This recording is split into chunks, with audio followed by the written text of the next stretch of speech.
1 Samuel 4ஆம் அதிகாரம். சாமுவேலின் வார்த்தை இஸ்ரவேலுக்கெல்லாம் வந்தது. இஸ்ரவேலர் பெலிஸ்தருக்கு விரோதமாக யுத்தம் செய்ய புறப்பட்டு எபினேசருக்கு சமீபத்தில் பாளையம் இறங்கினார்கள். பெலிஸ்தரோ ஆப்பேக்கிலே பாளையம் இறங்கியிருந்தார்கள். பெலிஸ்தர் இஸ்ரவேலுக்கு விரோதமாய் அணிவகுத்து நின்றார்கள். யுத்தம் அதிகரித்தது. இஸ்ரவேலர் பெலிஸ்தருக்கு முன்பாக முறியடிக்கப்பட்டார்கள். அவர்கள் சேனையில் போர்க்களத்திலே ஏறக்குறைய 4000 பேர் வெட்டுண்டு போனார்கள். ஜனங்கள் திரும்ப பாளையத்துக்கு வந்தபோது இஸ்ரவேலின் மூப்பர்கள், இன்று கர்த்தர் பெலிஸ்தியருக்கு முன்பாக நம்மை முறியடித்தது என்ன? சீலோவில் இருக்கிற கர்த்தருடைய உடன்படிக்கை பெட்டியை கொண்டு வருவோம். அது நம்மை நம்முடைய பகஞ்சரின் கைக்கு விலக்கி ரட்சிக்கும்படி நம்முடைய நடுவிலே வர வேண்டியது என்றார்கள். அப்படியே கேருபீன்களின் மத்தியிலே வாசமாயிருக்கிற சேனைகளின் கர்த்தருடைய உடன்படிக்கை பெட்டியை எடுத்து வர ஜனங்கள் சீலோவுக்கு சொல்லி அனுப்பினார்கள். அங்கே ஏலியின் 2 குமாரராகிய ஒப்னியும் பினகாசும் தேவனுடைய உடன்படிக்கை பெட்டி அண்டையில் இருந்தார்கள். கர்த்தருடைய உடன்படிக்கை பெட்டி பாளையத்தில் வருகிற போது இஸ்ரவேல் எல்லாரும் பூமி அதிரத்தக்கதாக மகா ஆர்ப்பரிப்பாய் சத்தமிட்டார்கள். அவர்கள் ஆர்ப்பரிக்கிற சத்தத்தை பெலிஸ்தர் கேட்டபோது, எபிரேயருடைய பாளையத்தில் இந்த மகா ஆர்ப்பரிப்பின் சத்தம் என்ன என்றார்கள். பின்பு கர்த்தரின் பெட்டி பாளையத்தில் வந்தது என்று அறிந்து கொண்டார்கள். தேவன் பாளையத்தில் வந்தார் என்று சொல்லப்பட்டபடியால் பெலிஸ்தியர் பயந்து, ஐயோ, நமக்கு மோசம் வந்தது, இதற்கு முன் ஒருபோதும் இப்படி நடந்ததில்லையே, ஐயோ, அந்த மகத்துவமான தேவர்களின் கைக்கு நம்மை தப்புவிப்பவர் யார்? எகிப்தியரை சகலவித வாதைகளிலும் வனாந்திரத்திலே அடித்த தேவர்கள் இவர்கள் தானே. பெலிஸ்தரே, திடன் கொள்ளுங்கள், புருஷரை போல நடந்து கொள்ளுங்கள். எபிரேயர் உங்களுக்கு அடிமையா இருந்தது போல நீங்களும் அவர்களுக்கு அடிமையாகாதபடிக்கு புருஷராயிருந்து யுத்தம் பண்ணுங்கள் என்று சொல்லிக் கொண்டார்கள். அப்போது பெலிஸ்தர் யுத்தம் பண்ணினார்கள்.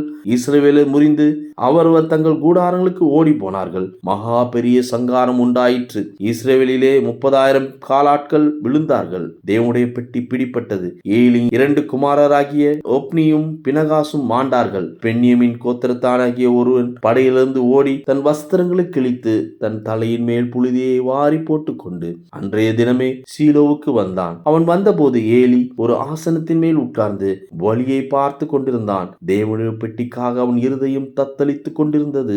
ஊரிலே செய்தி அறிவிக்க அந்த மனுஷன் வந்தபோது ஊரெங்கும் புலம்பல் உண்டாயிற்று. புலம்புகிற அந்த சத்தத்தை ஏலி கேட்டபோது, இந்த அமளியின் இரைச்சல் என்ன என்று கேட்டான். அப்போது அந்த மனுஷன் தீவிரித்து வந்து ஏலிக்கு அறிவித்தான். ஏலி 92 வயதாயிருந்தான். அவன் பார்க்க கூடாதபடிக்கு அவன் கண்கள் மங்களாயிருந்தது. அந்த மனுஷன் ஏலியை பார்த்து, படையிலிருந்து வந்தவன் நான் தான், இன்று நான் படையிலிருந்து ஓடி வந்தேன் என்றான். அப்போது அவன், என் மகனே, நடந்த காரியம் என்ன என்று கேட்டான். செய்தி கொண்டு வந்தவன் பிரதியுத்தமாக, இஸ்ரவேலில் பெலிஸ்தருக்கு முன்பாக முறிந்தோடி போனார்கள். ஜனங்களுக்குள்ளே பெரிய சங்காரம் உண்டாயிற்று. உம்முடைய குமாரனாகிய ஓப்னியும் பினகாசும் என்னும் 2 இறந்து போனார்கள். தேவனுடைய பெட்டி பிடிபட்டு போயிற்று என்றான். அவன் தேவனுடைய பெட்டியை குறித்து சொன்ன உடனே ஏலி ஆசனத்திலிருந்து வாசலின் பக்கமாய் மல்லாக்க விழுந்தான்.